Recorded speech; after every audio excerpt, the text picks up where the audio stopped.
right, Leslie, we good? All right. Good evening, everybody. Good to see you. Good to see you. We haven't done this in a while. This is Ryder Warren, Superintendent of the School District. If you are going to be with us tonight, great to see everybody. If you're going to download this later, whenever you do, good to see you. It has been a while, Leslie, since we did this. Now, let me start off by saying this. Give us a little grace tonight. We've got a bunch of adults handling this show. Let's talk about the weather first. It's cold outside, guys. We actually made the decision probably about 1 o'clock today that we were not going to have to cancel any of our afternoon activities, and that was a good thing. But most of the time we actually, and this is the neat thing about doing Facebook Live here at Northwest High School in our TV studio, the great thing about it is the kids usually run this, and it always turns out great. So because of the weather, and even though it's fine outside now, we didn't want the kids to stay out that late. So we let the kids go from this show. So we've got a bunch of adults running this. So again, give us a little grace tonight, but we're gonna do the best that we can. Guys, weather-wise, it's cold out there. Be careful. Say a prayer or have a special thought to our transportation crew. We're gonna have a crew of people out very, very early, Tim, probably around 2:30, 3 o'clock in the morning. We're gonna have folks out there driving. We have so many roads to go down, the 3 different counties. We got a lot of county roads out there, and so we're gonna have folks on the road very early in the morning checking things out. Tim McClure, and actually Tim's gonna talk to you tonight. Tim McClure, who's our Assistant Superintendent of Facilities, he is also over our transportation. He and I will start meeting very early in the morning, and we're gonna assess everything. Right now, the weather reports, it doesn't look like it's going to get just horribly, horribly bad. It might be slick in some places, but we're going to be out there checking it truly out. If we have to make any adjustments to the school day, if we need to make any adjustments to the school schedule, whether we start later or we don't go at all, Tim, we try to make that around 5 in the morning. So we do that. Leslie Weaver is also here with us tonight. She is Executive Director of Communications. Her crew will get started very early as soon as a decision is made. If we need to alter the school day, she'll start putting out messages on that, and all the major ways that we communicate. You'll have emails and texts and probably phone calls, and it'll be on the website and on Facebook. So all those things, we will do that. But again, we're hoping that it's not going to happen, but if it does, we'll communicate with you probably right after 5 a.m. if we have to change anything on that. Again, remember the rule. If you don't hear anything from us about the weather, it's business as usual. We're opening up, and we're ready for the kids. So again, as you are driving, if we have a great school day, a normal school day, if you are driving, make sure you be careful, because there very well might be some slick spots out there. Students, if you're driving, your parents are probably already telling you to be careful and slow down. Please listen to them and do that. Just be extra cautious. Give yourself a little bit more time to get to school tomorrow, and we'll be good. Okay. All right. We have a great program for you guys, and it's been a while since we've done this, but there's been some very important decisions already made, and there are some very important decisions in front of us that we need to make, and that's going to be the bulk. We have shortened this down. We probably had about an hour and a half presentation for you tonight. Sometimes that's how long these things are, just because we have so much to tell you. We did cut this down a little bit just because of the weather, just to get these folks home as soon as we can. So, we've got Tim, who's going to talk to you. We've got Leslie. Dr. Michael Griffin is here. She's going to be able to answer questions if you have any curriculum or instruction questions. And then Angela Scott is always here, and she's going to be the one that's watching your comments and asking questions as we go along. Okay. So I've got a PowerPoint for you, just like we always do. We will go through this. I'm gonna talk just a little bit. Then we're gonna cut to Tim, and we're gonna talk about some very important things on that are on in the future for us. And then I'll finish this off, and then we'll come back and answer as many questions as we can. All right. So Jeremy, if you'll go to the PowerPoint, let's do this first. Let's make some celebrations, and this is kind of some after Christmas stuff that we just kind of pulled off. Leslie got a lot of this together for us, but look at we had a lot of celebration on the 100th day of school. Look at those pictures. Is that not phenomenal? Very proud. The kids were very proud about the 100th day of school. So we took a lot of pictures, and it was a really good day on February the 5th. I think I talked about this first semester, but if you look at that young man, George Peterson is a senior for us at Still Accelerated High School. He has just been named a National Merit finalist. I think what I reported to you last semester, he was a National Merit semifinalist, but he has actually now been named a National Merit finalist, and we are very, very proud of him, George, your family, and all of the NISD educators and staff that have been involved with George, and you know the schools that he's been at. He's been one of us for a long time. So George, we're very, very proud of you. Our swimmers are heading to state. This is just a few. We've got so many things. We got basketball going on, about to start the playoffs. We got soccer going on, all kinds of activities.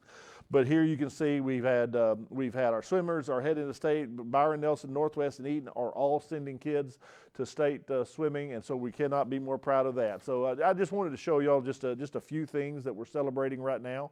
All right, guys. Here are the topics for our Facebook Live tonight.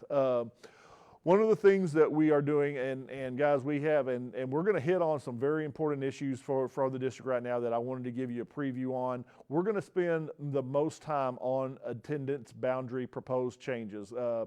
Folks, as we are now about a year behind in our building projects, and I'm going to talk to you about the bond. The board has just approved a new bond election to get us back to where we need to be for our buildings. We need to make some adjustments. We've got some schools. Number one is we've got a new school that's going to come online, Berkshire Elementary, and that's just a normal thing we do when schools come online. Tim is going to talk to you about Berkshire, but we also have some schools that are very much overcrowded right now. We've got to provide some relief to some campuses and so we've got to capture some kids and send them to other campuses. So he's going to talk you through those changes with the hope we're going to get a lot of feedback from this. So this is a proposal.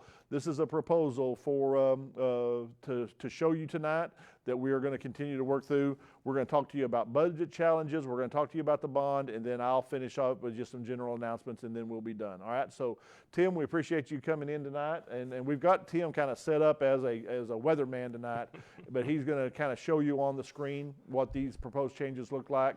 So you'll see this will also be on the website, so that you can go in there, and then he's going to tell you what he needs from you as we go through the decision-making process for this. So Tim, please. Excellent. Thank you, Dr. Warren. And I probably would rather be presenting the weather than this. Of course, this is one of those things that is a critical challenge for a district like us that is fast growth, that is constantly adding homes and adding students. And so we're going to jump into recommendations. We'll go through kind of the history of the growth of the district.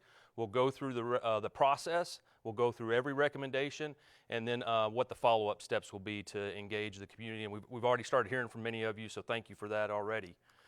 Starting off, I want everybody to see, because we have a lot of people that haven't been in the district for 20 years, and I know that because your houses weren't here before. So if you look back in 2000, we were only about 5,000 students, a little over 5,000 students in 2000. About 1 million square feet of educational space or total space footprint for the district, and then you can see the schools there. Flash forward to 2020 or 2021, and we're 20,000 students more. We added about 4.5 million square feet of educational space, and we've multiplied our schools. Obviously, we're now, instead of one high school, we got 4 high schools. Before we were intermediate and middle. Now we're 6 middle schools, 19 elementary schools. The 20th, Berkshire, is opening up this next year. So just a lot of growth, and just kind of 2 maps that I know this one's a little old, but it was taken back in 2000, so that's why it's old. But you can see the difference between the schools and the campuses as they exist as we've grown. I want to show you a couple aerials too, just to kind of reemphasize that point. This is an aerial in the southern portion of the district, so you see the blue lines kind of highlighting the high school feeder areas. You can see 287 and 35 and the tip of Alliance here. This is 2001 when we only had about those 6,000 students. And you can see there's not a lot of development. And if we flash forward here to last year, 2020, look at all that growth that comes in and all those housing and roads and development, commercial development coming into that area. It's just remarkable to see that happen over 20 years. We go to the east side of the district, another place that's grown really fast in the last 20 years for us. Again, Roanoke Trophy Club. You can now see all of Alliance Airport. You can see Texas Motor Speedway. Again, 2001, this is when that aerial was taken. And if we hit the button and flash forward to 2020, again, you see all that commercial development, that residential development coming in. And so the last thing I just want to show you is the overall snapshot of the district. And of course, this is the existing boundaries for the high school. I know you can't see the detail here, but one of the things that's important to know is, again, this is when we had about 6,000 students, so there wasn't a lot of housing developments out there. And look at what we're tracking today. This is as of this week. That's 91, a little over 90 different housing developments that we're tracking as far as 2021. And there's actually one or two that came online in the last couple of weeks that we don't even have on the map yet. So we're working through that. Now some of these, especially over in Trophy Club, they're starting to build out, and once they're completely built out, we roll them off the map. And this is actually doubled, I think, in the time that since you got here, Dr. Warren. I think when Dr. Warren got here, he was about 43, 45, and now we're pushing 90 plus developments. So really a big challenge for us. I know it's a challenge for you as a parent with kids and trying to get them to get to the school that you want to go to. Unfortunately, as fast growth districts, that just sometimes has to be changed to help with the growth that we're dealing with. Here's the attendance boundary process. This is the process we're going through. Just kind of walk through this with you. One thing I want to note before we even get into this is the two key elements that any school district has to provide. I mean, the most critical things that we provide as a school district is we have to keep our kids safe, first and foremost, and in this year of COVID and quarantine and pandemic and all that obviously rings true. And then we have to educate the kids. And so those two things have to be taken into account, that if you're in an overcrowded environment, it's more difficult to do those things to the level and to the level of excellence that Dr. Warren always talks about, to that level of excellence if you're in an overcrowded environment. So that's the two major overriding things that we talk about here, is keep them safe and make sure they're getting educated properly. So we go through this process of reviewing our statistics, our future projections. We're a school district that has a demographer that's a vendor for us, comes on board and does quarterly updates with the board. Those are on the website. You can go back. Usually we keep about 4 or 5 years at a time. You can go back and see that growth as it's being projected. So we look at those projections. We spend a lot of time with Templeton demographics, going through that, especially in the fall as we prepare for a year where we have to change boundaries, which usually happens about every year. Every now and then, like last year, we have to skip a year. But about every year, we're having to go through this. Here's the strategies, and these strategies have been developed by using outreach to the community, getting that feedback, and we've done this several times over the course of the last 4 or 5 years, and every time these are the main points that come up that everybody wants us to emphasize: is prevent that campus overcrowding, to make sure that we're minimizing the impact of future boundary changes, as well as that impact on those students. Obviously, you don't want to move a student and have to move them back. Sometimes that happens. And then maintain student-teacher ratios, keep those class sizes appropriate, and improve the efficiency of the schools, how well we operate as a balanced school district in those scenarios. We then met with district leadership. We had a committee of probably, I think it was about 15 folks, curriculum folks, data services folks, technology, transportation, looking at all the angles to see what are the best options out there. That we then go to the school principals, those campus principals that are either losing students or potentially gaining students, one way or the other, depending on how the board votes on it. So we engage them, we go through that discussion, and ultimately what we did this past Monday night, and we take that recommendation to the board for their consideration. And so you see that there. And now we're to that engagement piece. And so this is the engagement communication piece. The Facebook Live, of course, that's happening tonight. And then you see we got some campus videos. Leslie and her crew are working with communications at every campus level to roll those communications out at the campus-based level. Social media will be active during this time, newsletters, the website, and all this going, everything you see coming out will be asking you to give that feedback to onthegrow@nisdtx.org. So that's kind of our catch email to make sure we gather all that feedback. We want to make sure we have that feedback to take to the board, to cycle through it and get it to the board so they can review it as well as they make these decisions. and then ultimately take it to the Board of Trustees to vote to establish those boundary lines. We hope to do that on the 22nd of February. We'll take it to the board, and they'll decide whether or not that's an appropriate time to do that or not. Really, we try to get that done before we get to spring break, regardless, because there's a lot of people trying to get their schedules, especially at that secondary level. If you're a fifth grader going into middle school, or even a middle schooler going into high school, you need to kind of know which school you're going to be at. So we want to make sure we do that in enough time so that everybody can adjust their schedule making properly. So with that, we're going to jump into it. I'm going to try to take this somewhat in regions and work my way up through the different grade levels. And so the first one we're going to look at is that new facility, Berkshire Elementary School, opening up down there between Nance and Curtis in the southern portion of the district. And so you can see you'll see this is a common pattern for us that we'll show. We'll show the current boundary, what those capacities are right now and where they're trending with our growth. And then after, if the recommendation is passed, after that boundary change, then what does that do to relieve those campuses, or what are those new numbers whenever we put that in?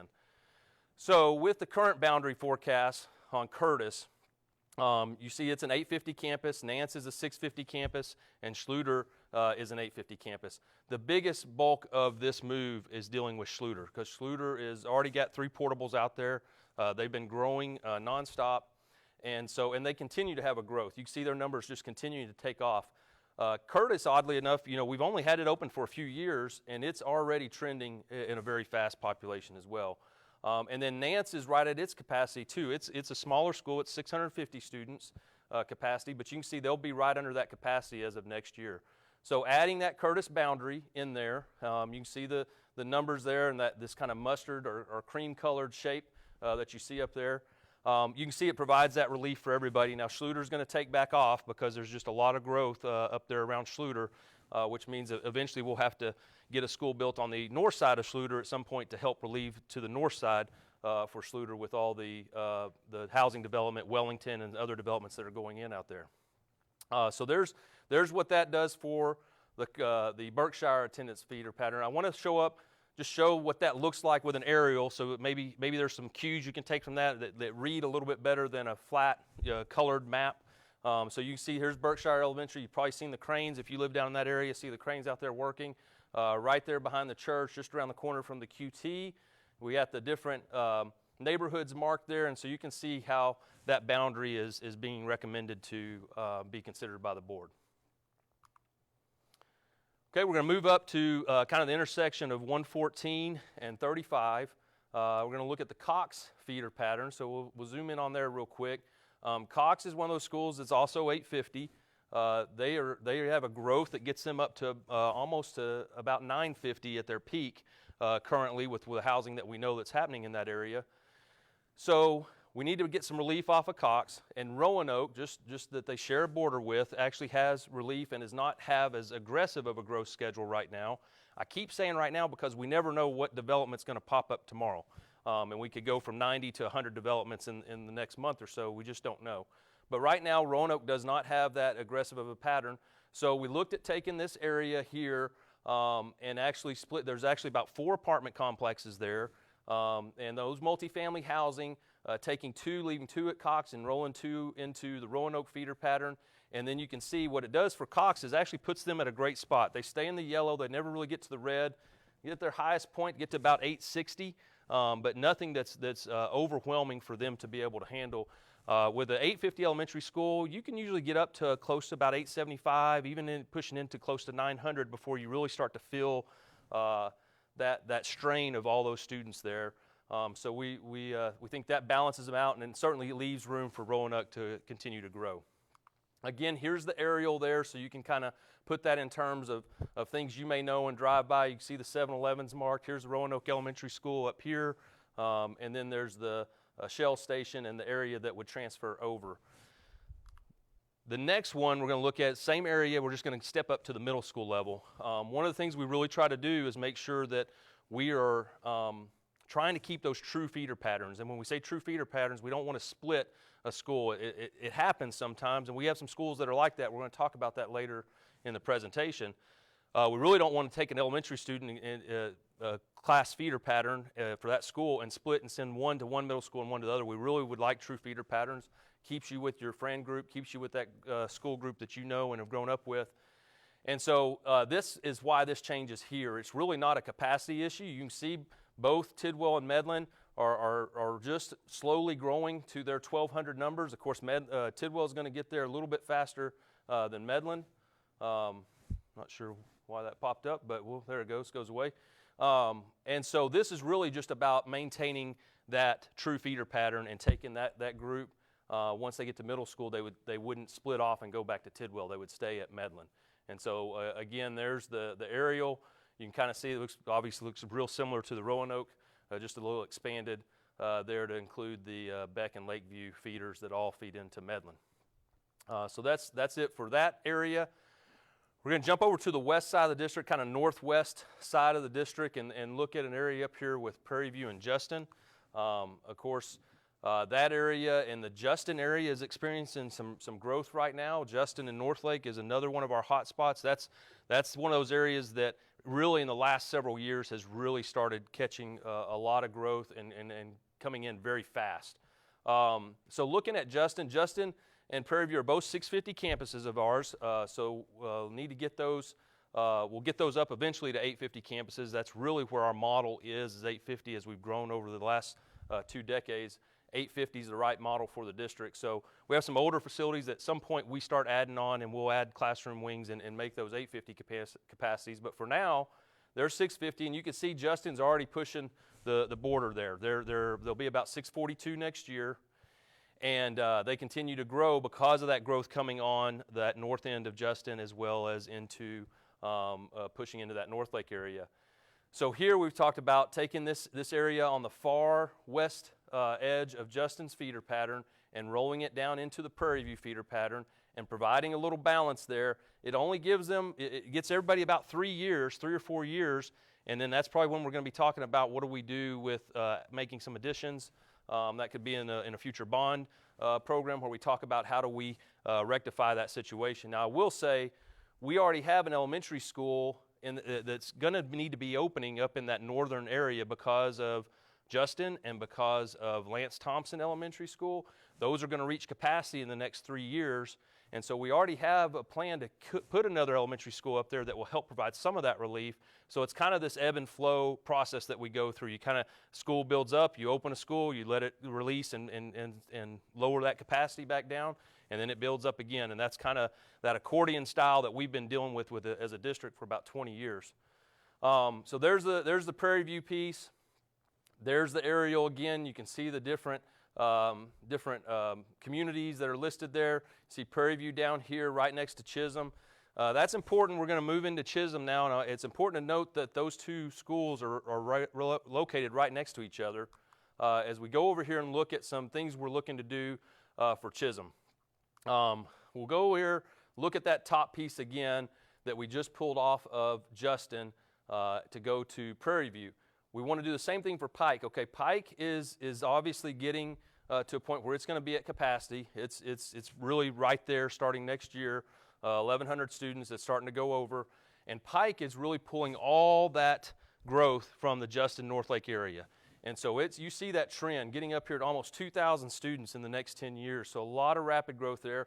Not to be outdone in the south by Adams, who's also getting up here to about 2,000 students in the next 10 years. So there's two hotbeds in the district right now along the 287 corridor and along the northern I-35 and up around 407 corridor.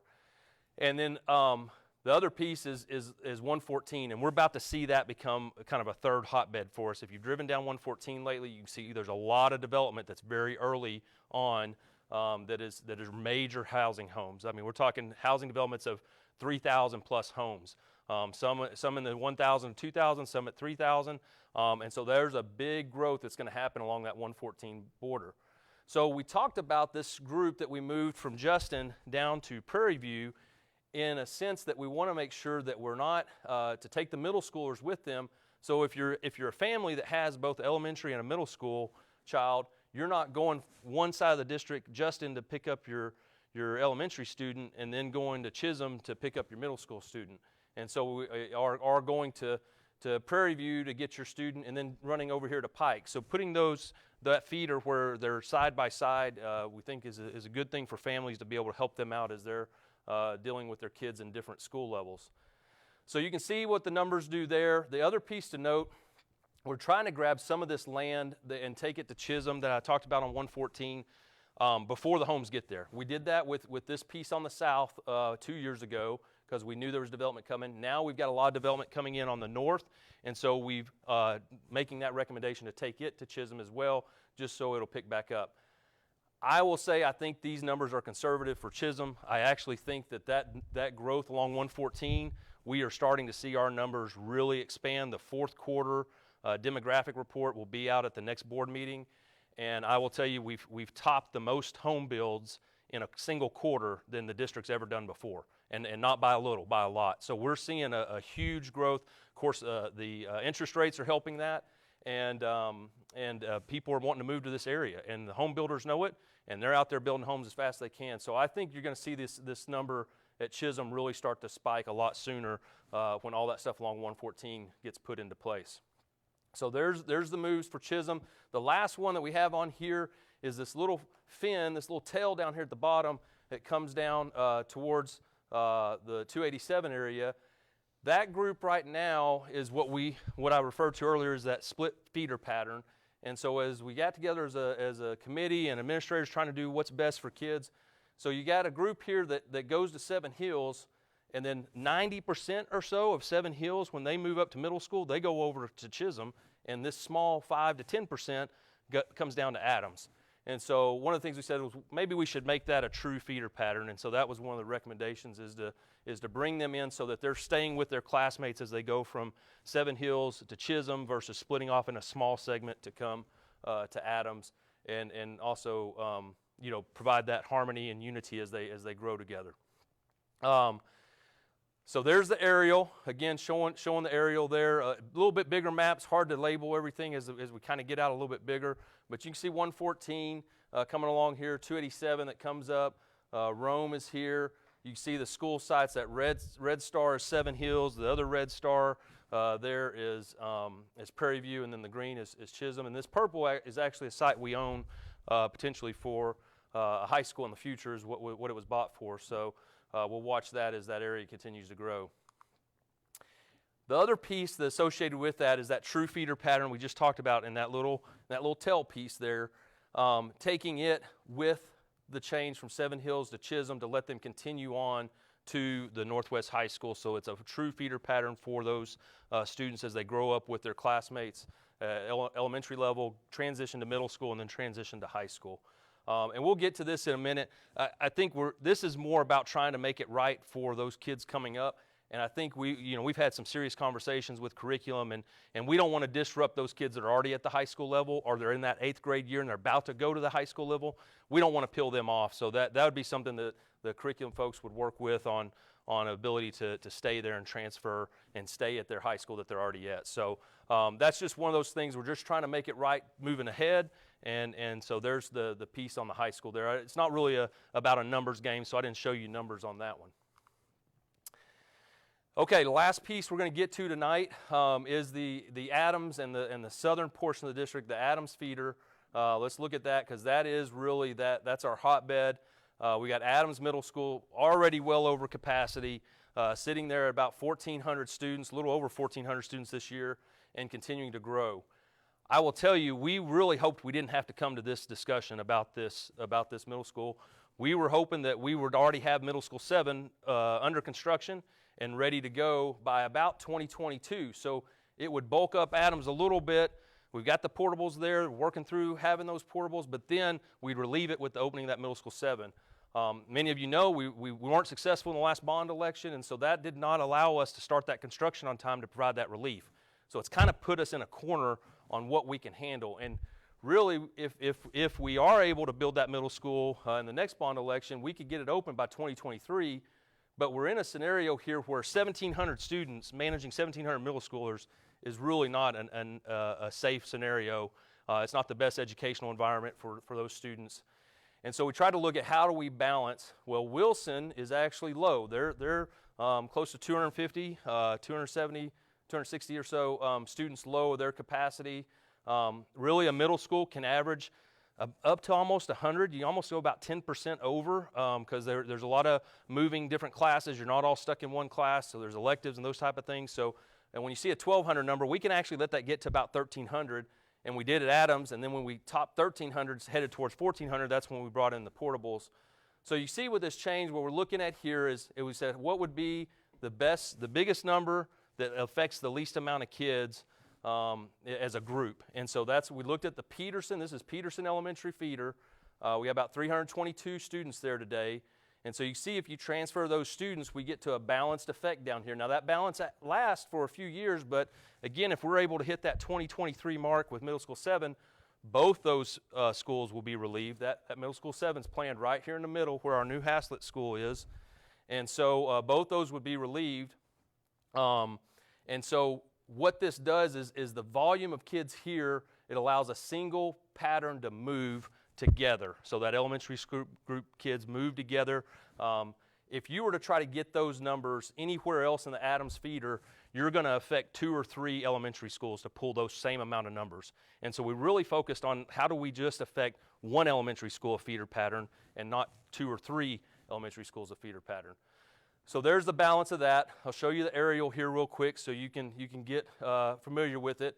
And you can see there's that Peterson feeder. Here's the Peterson Elementary School. That's the area we're talking about now pulling into Sendera Ranch. And then ultimately, you who have been moved before and have worked with me and talked to me about this before, you understand that I'm going to be as transparent as I can. This won't be your last move. I mean, when that middle school 7 opens, you're destined to go to that middle school 7 as well as probably Curtis and Haslett. So we try to get 3 elementary schools into 1 middle school. And so that would be the grouping here that would hit that middle school when it opens. And then that leaves Berkshire, Nance, and Schluter to stay at Adams. So you got those 3 and 3 working together there. So there's the aerial for that. Here's some of the recommendations that we try to do annually or every other year or however often we have to do this. One, we don't like to send kids away from their school if it's their last year to be in that campus. So if this is your 4th grade year and you were going to be a 5th grader at whatever school, Cox Elementary School next year, we would ask the board to let's let those kids be eligible to remain their last year. Same thing for the students who would be an 8th grader in their middle school the following year. And then the same thing I said for the high school, we did a little bit different this year because we only have one segment of high school, and we said, let's keep all them together to remain, including those 8th graders that are about to transition in. We don't want them to lose that friend group and be a small segment that gets splintered off. So that was the discussions there around keeping students there if it's their last year. Now the flip side of that and the challenge with that is it comes at a cost of we can't provide bus transportation because that's extra routes for 1 or 2 or 3 students that stay versus a full bus load. So that's one of the costs that comes at it. And the other thing is we have to draw the line with those students there. We recommend we draw the line and not say it's a full family because that could be generation. I mean, it could be 10 years. You could have siblings that aren't even born yet that still want to try to do that. And so we have to really try to draw that line there with those existing students that would be in that scenario. So here's our next steps. Again, Facebook Live, here we are tonight in front of you giving you this information. The campus videos we talked about, if you're in one of those affected areas, whether you're in an area that's staying, but another part of your boundary is moving out, or you're in an area that you're receiving that part of the boundary, we're working with those principals to send out campus level communication. And our communications department is all over that. Get the maps, get you some videos. I think we're going to try to chop up this video so you can go back and watch it, and you don't have to watch the whole thing. You can watch what's specific to your campus. And so we're going to get that to you through the campus levels. We're going to put a lot of social media posts and website newsletter information out there for you. Everything we send out is going to have that link for On the Grow at nisdtx.org. We want to make sure that we're capturing your feedback there and bringing that back so that we can get that to the board again if they choose. They're going to see it again on February 22nd, and if they choose to vote at that time, then we'll know where our fate lies for those boundaries. Dr. Warren, that's all I have right now. Okay, outstanding, very good. Okay, so on that subject, just remember that last thing that Tim talked about. Your feedback is what's critical. This is the stage where your feedback is critical. That on the grow at nisdtx.org, that's what you need to do, and we need to look at that. And guys, and now understand me, we are a fast growth school district. Tim just explained that. We are a fast growth school district. So in normal times, we're opening up schools almost every year, especially at the elementary level. So we're always creating new boundaries.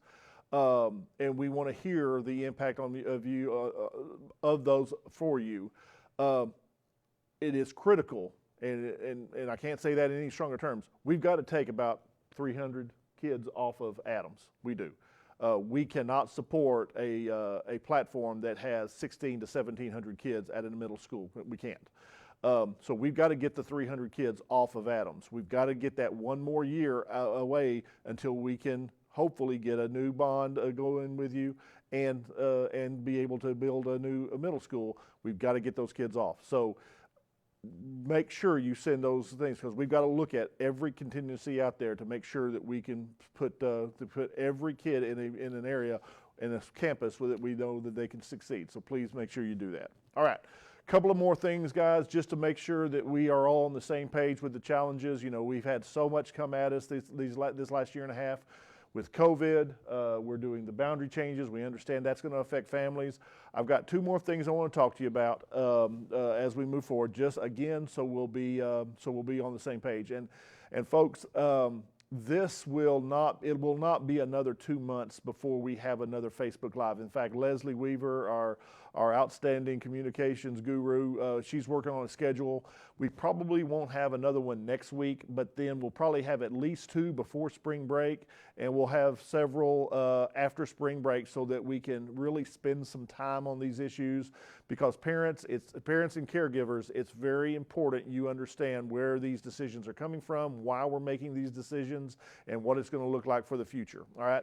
Folks, we brought 2 things to you last November. And if you look at everything going on in the world with COVID, with the politics of our world right now, you know, our druthers would be that we didn't have one single election to put in front of you last November, but we felt we had to. We had a bond that was postponed from last May, and we had the TRE, the tax rate election, that we needed. And I want to make sure from that election where we are right now and what we're doing about that. So for our budget challenges, we actually asked for a VATRE, a voter approval tax rate election last November, and that was to bulk up our M&O tax rate. We asked for additional pennies because we had been cut by the state. We've been cut by $10 to $15 million. We're making $10 to $15 million less a year now with the new finance. And we are already working with our state legislators trying to get some of that money back. And I'm gonna talk to you about that as well. Those parents who feel comfortable talking to our state leaders, who agree that we do not need to be losing that much money from our finance plan, we're going to be asking for your help. But right now, we're going to put together a budget that has about $17.5 million less of expenditures. So we've got to cut 17.5. What we are attempting to do, and you can go back, and Leslie, I believe all the old videos of board meetings, of budget meetings are on the website right now. You can go back and look at all those. We're being very pragmatic about the cuts that we're making. We are doing our best that most of these cuts are going to come from what we call non-personnel parts of our budget rather than personnel cuts. But it means operationally, we're going to change some things. We may administratively and operationally, we may need to put some more things on us, but trying to keep it away from the kids and staff as much as we can. So that is our main priority, is making sure we're making those cuts. Now, some of those cuts, I will tell you, will be seen, you know, through our programs, and I'll give you a couple of examples right now. We're getting feedback. We've already talked about we're reducing our world language programs at the high school. We offer a lot of different choices in world languages. We're going to cut that back. That actually saves us funding, or excuse me, it saves us from those expenditures. We're going to look at cutting a program that we've had for a long time. It's called AVID, Advancement via Individual Determination. I love the AVID program. It really gets into specific students' lives to try to make them college and career ready, but it is also a very expensive program.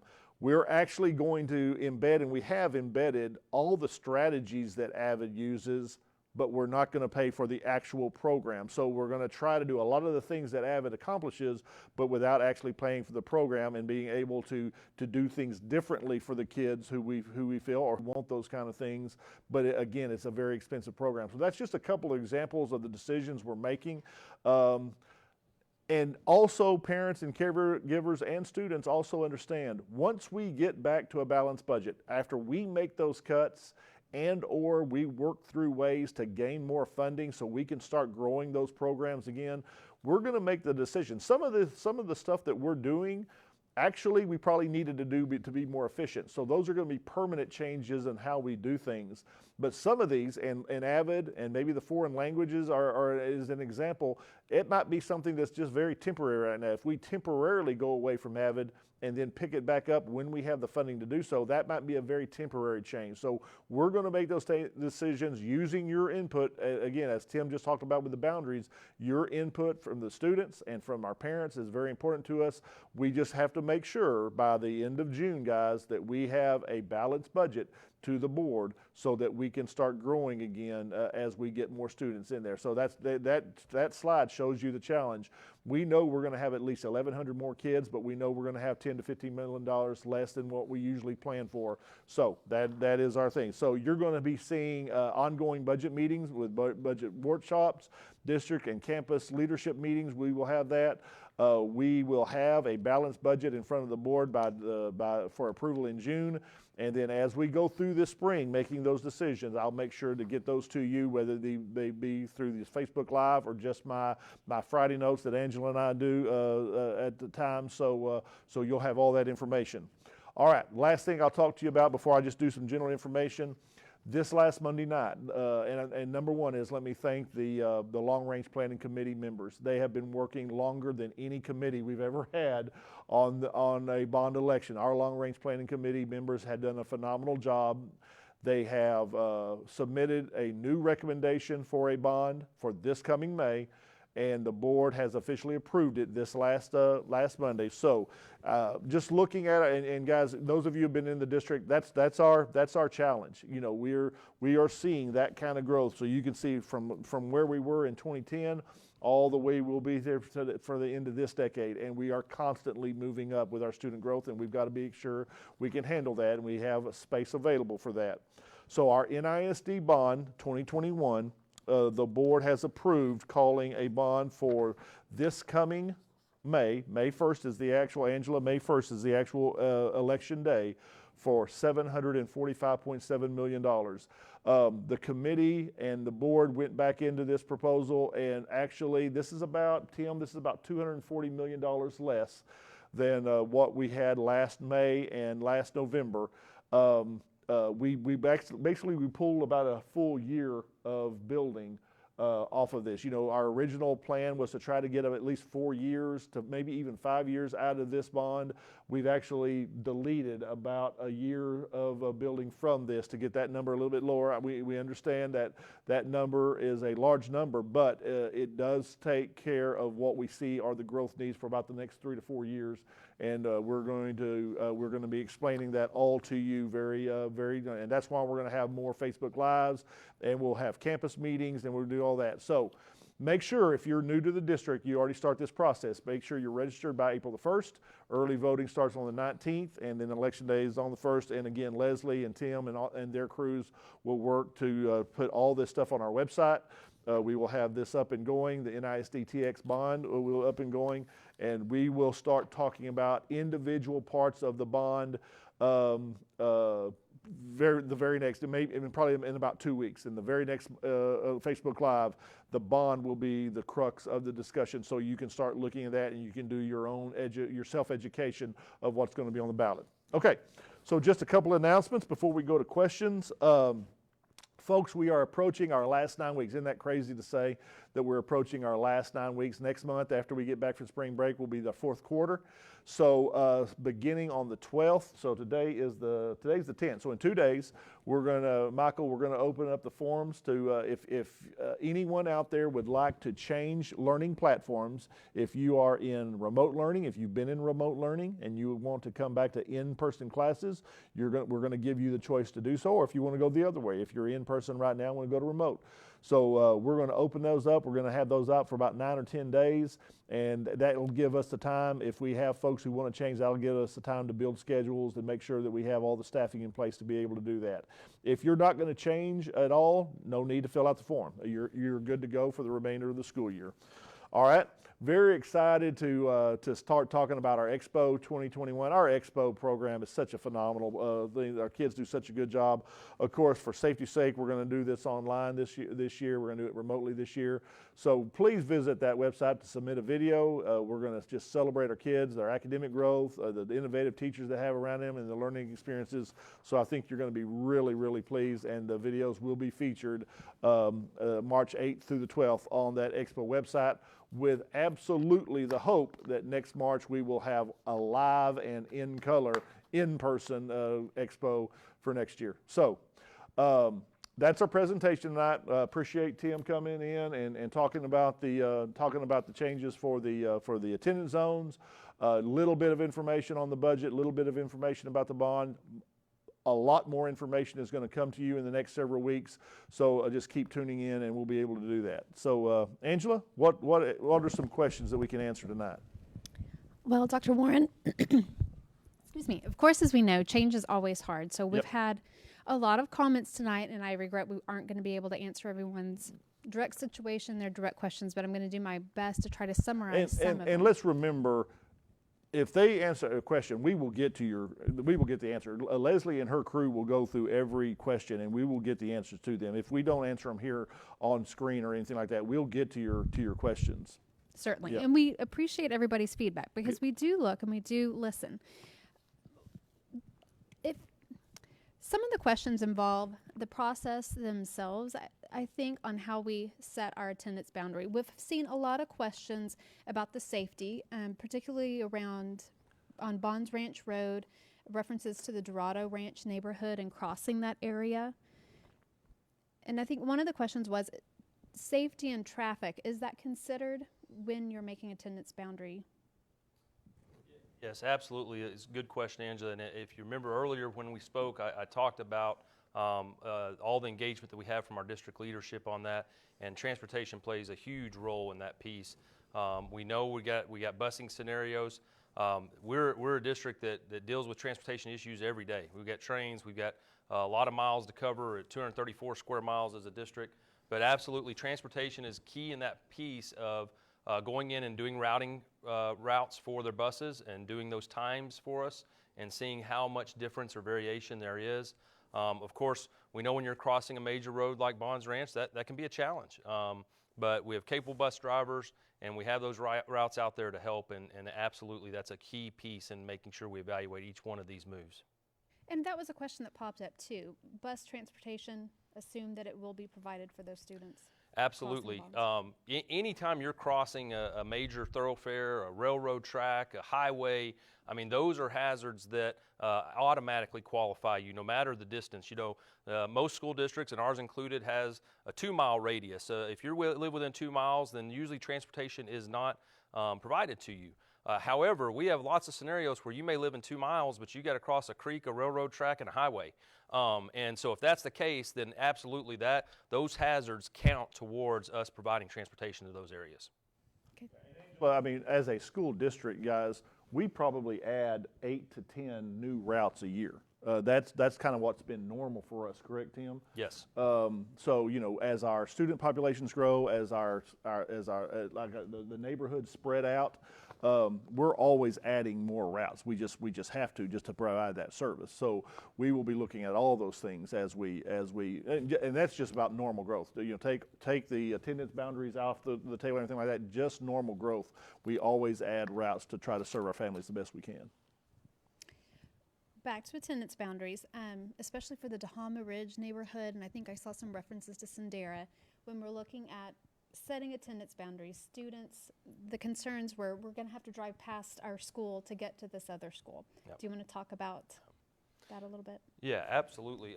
Again, we know that that's had to happen in this district before. Many people may not realize it because they may not have been here. Unfortunately, with the vast land that we have, and I've just kind of put up again the number of developments that are coming in, sometimes we get caught in a bind there. And again, had we had a scenario where we could have started building middle school 7 already, this wouldn't have even been a discussion. So it is a short-term fix there. It's a short term of having to drive past that school.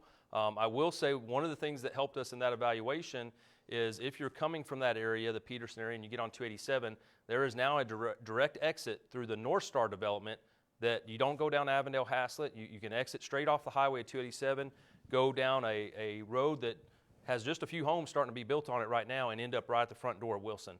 And so there is a very direct route to get there without going through railroad tracks and over street traffic lights and those type of things.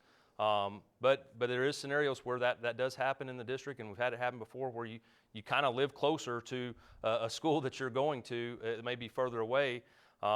We get questions all the time. I get people calling me all the time that are buying a house in the district, and they have to be at this one school, whatever school that is.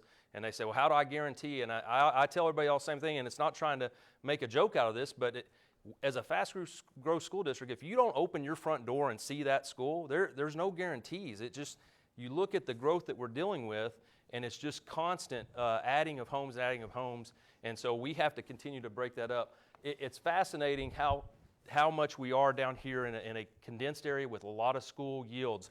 We have, when Berkshire opens, we'll have between Peterson, Curtis, Berkshire, and Nance, we have 4 schools that are closer than 2 other elementary schools. You go from Justin to Rome, and you're miles across the district before you hit another elementary school. And in a matter of less than a couple of miles, we've got 4.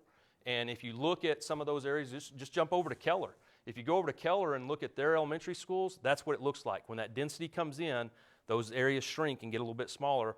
So anytime we're going from a big area to a smaller area, you got to make those adjustments and be able to make those changes. Okay. Would you like to talk a little bit about grandfathering? There were some questions on what students would be considered for grandfathering. Absolutely. I'm trying to fast forward to that slide. There it is. So again, what we recommend, and we've been doing this for many, many years, we've always tried to say if your last year in that school, if you're a fourth grader, going to be a 5th grader. If you're a 7th grader, going to be an 8th grader, and then 12th graders don't, 11th grader, 12th grader, we obviously leave the high schoolers alone. We've already said that. But those 2 critical pieces, we've said absolutely, please. We encourage the board, and every time the board has said that we think that's a good idea, let those kids stay their final year in that school if the families choose to. Again, it does come with some complications because adding all those bus routes, we can't take one route off to just serve a handful of kids that choose to stay that don't go on to the next school. One of the things this year that's unique is that little piece that we're trying to make a true feeder pattern out of 7 Hills, Chisholm, and Northwest. Those are unique scenarios where you have very small numbers. We don't want them to have to peel off and go to a high school. Like if you're in Chisholm and you're going to peel off and go to a high school, or you're in Adams, and now you're going to end up being in a Northwest feeder pattern. We don't want that to happen. They should stay there because there's just a handful of kids there. So we've already talked with curriculum. They want to make sure that we're going to do everything we can to include those students. They'll be eligible to remain and stay in that high school pattern that they're already engaged with. All right. Good question. What else? Well, if we want to move over to, there were some comments about Avid. Okay. Of course, with our budget challenges right now, some changes are on the horizon for that. Do you want to talk a little bit about that program? Well, again, Avid is a program that targets kids if they need a little more lessons in how to be organized. It's really a program, and again, I've had Avid in my school districts from the last 2 districts I was at before we came to Northwest. So I'm an Avid guy. I've always been an Avid guy. It's another program that tries to prepare kids and I make mamas mad at me when I say this, but it tries to make sure the kids are ready when they leave us. When they leave home, that they're prepared. So keeping the strategies of AVID are very important, and us building those strategies into our core courses and our teachers being able to do that. I mean, that's hopefully what our teachers, I mean, that's what our teachers do every day, is trying to make sure kids are ready and have that kind of support. But the specific program, it is a very expensive program. So to get to where we need to be on those budget cuts, we may have to walk away from it, the formal program. If when we do our assessment, once the $17.5 million is cut and we have a balanced budget and we can move forward, whether we can, whatever House Bill 3, the finance plan will give us because of our student growth, because of our whatever revenue we're going to realize we can use. If there is a way, again, to build our revenue back up through the legislative process. And guys, I tried to explain this during when we were talking about the VATRE. We weren't really asking for more money. We were just trying to get back the money that was cut through that legislative process, and that's what we're talking to the legislators about. So we're going to do a lot of assessing. Once we get the balanced budget, we're going to do a lot of assessing of what we cut, and we're going to come to those things of here's what us being just, again, we're running the school district more efficiently, as we should be anyway. And those cuts, those changes are going to be permanent. But programs like AVID, if we truly want to go back to the formal program of AVID like I've always had, that will definitely be on the list to look at. And if we can, and again, if we can afford it, we're going to go back to it, because those are the kind of things. We're trying to keep the cuts as far away from the bulk of the students. When you talk about 26,000 kids, AVID affects about 1,200 kids, which that doesn't sound like very many compared to 26,000, but there's 1,200 kids that most of them really love, and parents really love AVID, and you've got a superintendent who really loves AVID. So we're going to look at that to go back to when we know we can afford to do so. Thank you. How about one more? Do you want to share a little bit about the difference between the maintenance and operation tax rate portion and the INS portion of the Well, sure. tax rate? Absolutely, we can do that. And guys, this is just school finance 101 in the state of Texas. There's two pots of money that school districts have. And they are generated by two different tax rates: the INS tax rate and the M&O tax rate. INS is interest and sinking. When we're allowed to pass a bond, when a bond is passed, that affects the INS tax rate. If you remember, the $986 million that we tried to pass in November, that was actually going to be able to be paid for without a tax rate increase. So our INS tax rate right now is 42 cents. So for every $100 that you own to build the buildings and to build those things that we do through bonds, you are taxed at 42 cents per every $100.